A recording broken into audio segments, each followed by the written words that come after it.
एक घने जंगल में जहां हरे भरे पेड़ और रंग बिरंगे फूल थे, वहां एक खरगोश रहता था जिसका नाम था किट्टू। किट्टू बहुत आलसी था। उसे दिन भर बस लेटे रहना और गाजर खाना पसंद था। काम के नाम पर वो हमेशा बहाने बनाता था। उसी जंगल में एक चींटी भी रहती थी जिसका नाम था छुटकी। छुटकी बहुत मेहनती थी। वो सुबह से शाम तक अपने घर के लिए खाना इकट्ठा करती रहती थी। चाहे धूप हो या बारिश, छुटकी कभी आराम नहीं करती थी। एक दिन गर्मी का मौसम आ रहा था। छुटकी ने सोचा, मुझे सर्दियों के लिए अभी से खाना जमा करना होगा। वो दौड़ दौड़कर अनाज के दाने और पत्तियां इकट्ठा करने लगी। उसने किट्टू से कहा, किट्टू भाई, तुम भी कुछ खाने का सामान इकट्ठा कर लो, सर्दियां आने वाली हैं।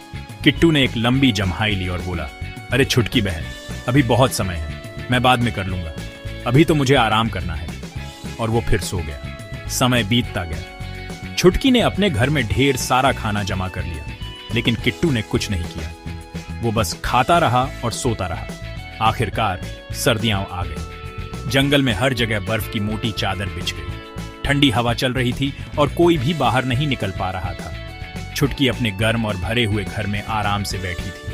उसने गर्मागर्म सूप पिया और मजे से किताबें पढ़ी। लेकिन किट्टू की हालत खराब थी। उसके पास खाने के लिए कुछ नहीं था और उसे बहुत ठंड लग रही थी। उसका पेट भी खाली था।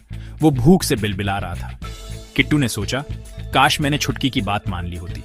उसे अपनी आलस्य पर बहुत पछतावा हुआ। किसी तरह किट्टू ठंड से कांपता हुआ छुटकी के घर पहुंचा और दरवाजा खटखटाया।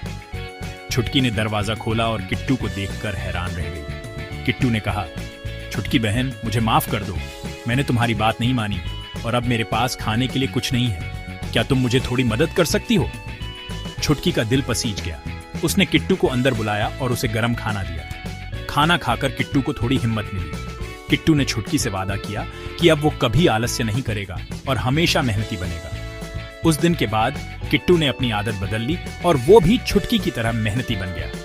नैतिक शिक्षा, आलस्य हमें सिर्फ नुकसान पहुंचाता है, मेहनत ही सफलता की कुंजी है।